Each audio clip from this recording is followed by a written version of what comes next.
to be Two Moves here.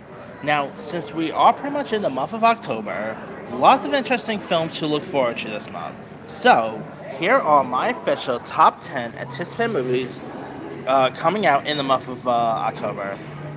Alright, coming in at number 10, this is more of a cheat because I technically did saw this, but it was like I technically saw this film last year, but it was more like a test screening. So I'm probably gonna see if it's the same or not. And that is a film called Old Dads. Now, Old Dads stars and is directed by comedy icon Bill Burr, who I think is always hilarious. This pretty much feels like a live action F is for Family. Like if you guys not watch F is for Family, it's pretty much about like three older dads who are trying to pretty much raise their kids in today's society. It stars Bill Burr, Bobby Cannavale, and Bokeem Woodbine. It's I cannot wait to watch this movie again. I still don't know if I should say anything because I signed the NDA and stuff. So once I see the movie, I'll actually do my full review for it because hey, it's out there. So all right, number nine is a film that's not really getting great reviews, but I'm still interested in it because of the trailer. Number nine, I'm gonna go with Pain Hustlers. If you guys don't know much about Pain Hustlers, it stars Emily Blunt along with Chris Evans, as well as we also got the likes of Andy Garcia, Chloe Coleman, Catherine O'Hara's in this. Pain Hustlers is about a high school dropout, Liza, played Liza Drake, who lands a job with a family from pharmaceutical startup in a yelling strip mall in Central Florida, where she finds herself at the center of a criminal conspiracy with deadly consequences. And the trailer for this actually looks interesting. It's directed by David Yates, who is best known for directing the recent Fantastic Beasts movies, the last couple of Harry Potter films. And I'm actually intrigued to check this out because it's really nice to see David Yates doing stuff that is not Harry Potter related. I mean, I think the only like non-Harry Potter film he did recent was that Tarzan movie, which was not so great. So hopefully this will bring him maybe not true reviews, but maybe I'll end up enjoying this. Who knows? But that looks like it could be really intriguing. I mean, we have been seeing lots of these pharmaceutical-based projects, whether it's like the TV form, like that show Painkillers. Now we got this, so hopefully this could be interesting. All right, number eight, I'm gonna go with a film called The Burial. This is directed by Maggie Bates, Maggie Best, I think her name is, who directed that really decent nun film called Novitate a couple years ago. And here's what the film's about. It is loosely based on the true story of lawyer Willie E. Gary and his client Jeremiah Joseph O'Keefe's lawsuit against the Low End Funeral Company. And I thought the trailers for this have looked interesting. You of course have Jamie Foxx, Tommy Lee Jones in this, Journey Smollett. It looks really intriguing. I love a good courtroom-based film, so it could be interesting to see. All right. Number seven, I'm gonna go with. Actually, number seven, I'm gonna go with the Kane, the Money Kane, the Court of Money Kane, which is pretty much another courtroom-based film that is direct. That's actually the last film directed by William Friedkin. Of course, directed behind the original Exorcist. Obviously the French Dispatch. He's done some really decent movies. I'm looking forward to check out his final film. This looks intriguing. I like the cast of you have the likes of Kiefer Sutherland, Jason Clarke, the late Lance Reddick, one of his final roles. And this actually, the previews have looked a little bit like A Few Good Men. I have been getting a bit of A Few Good Men vibe. Either I know it's based on a book that was out before A Few Good Men came out, but it could be interesting to see. All right.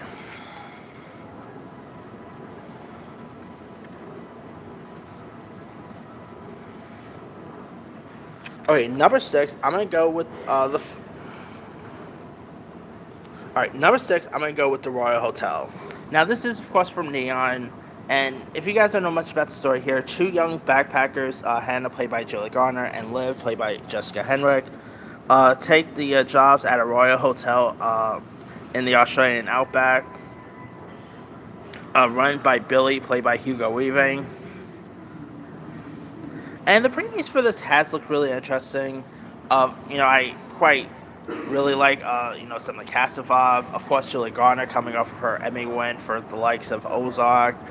Of course, this is directed by Kitty Green, who directed Julie Garner in that movie, The Assistant. So pretty much a reunion of sorts here. It looks intriguing. Looks really intense. Has like a horror feel. Um, Feels like Wolf Creek, but just without like the maniac with a knife and stuff like that. So could be interesting. So all right.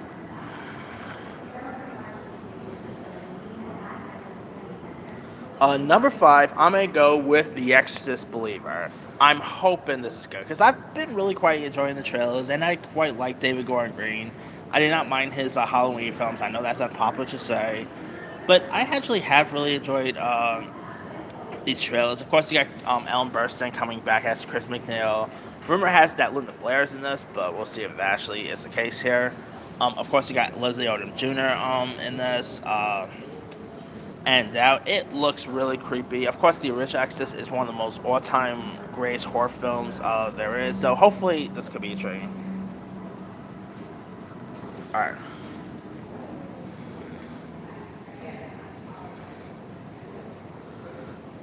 Coming in at number four is a horror comedy here called Totally Killer. Now, Totally Killer stars Kernan Shipka along with Modern Family's Julie Bowen, as well as Olivia Holt and many others. And you got Randall Parks in this, from the same director of Always Be My Baby, which is really terrific. You guys haven't seen that. In it, after Jamie's mother's friends are murdered by the Sweet 16 killer on Halloween, she travels back to 1987, where she pairs up with where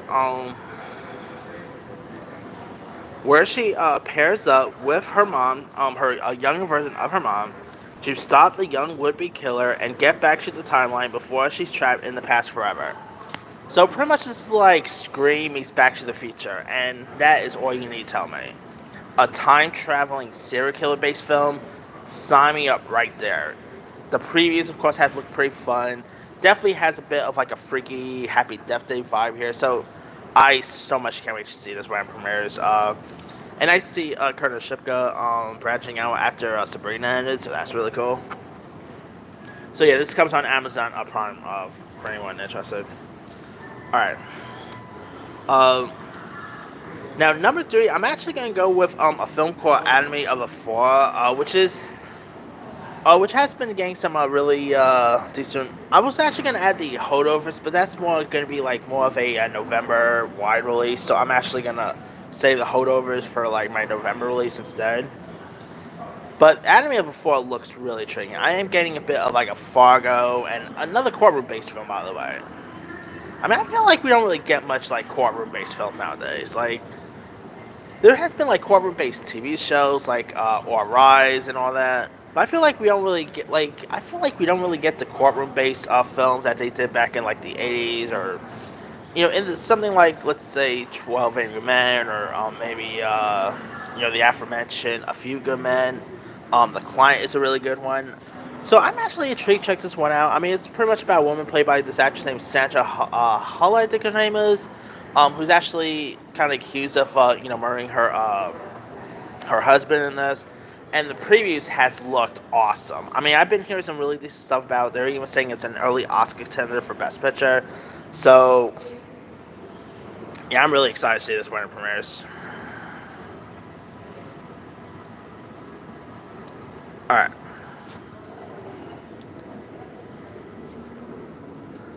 Coming in at number two, I'm going to go with Five Nights at Freddy's. I mean, let's be for real. This is definitely pretty much one lots of people are excited for. Especially people who play the game. And of course, you got Josh Hutcherson. You got Matthew Lillard coming in this. Come on. You got Faye Fazbear. One more key acts for there. I so much can't wait for this to premiere. It looks terrific. Looks fun. Looks entertaining. Just bad part about it is going straight to Peacock and Deers, which that I still don't know if that's really a good idea, but hey, maybe it could be good, who knows. And my number one anticipated film of the month is obviously Martin Scorsese's Killers of the Flower Moon. Of course, starring Leo DiCaprio. Robert De Niro, Martin Scorsese, obviously one of my favorite filmmakers of all time. I'm of course doing my reviews for his film, so keep your eye out for all those reviews I do. But yeah, Kills the Flower Moon looks terrific, based on a very popular book here. You also got Brendan Fraser in this. You got Lily Gladstone, who is actually in front runner for Best Actress. So hopefully this could be interesting. I've been hearing some nothing but great things about this. So yeah, I can not wait to see Kills the Flower Moon when it comes out. I mean, of course, Scorsese's last move was The Irishman, which went to theaters and Netflix. So I'm glad to see his next film is actually going to theaters and then Apple down the line. And it's also 3 hours long, so that's something too. But I'm still intrigued to check this one out when it premieres. All right, here is my quick rundown. Number 10, Odads. 9, Pain Hustlers. 8, The Burial. 7, The Cane of Monday Court. Not really, but that actually does sound cool. I might check that one sometime.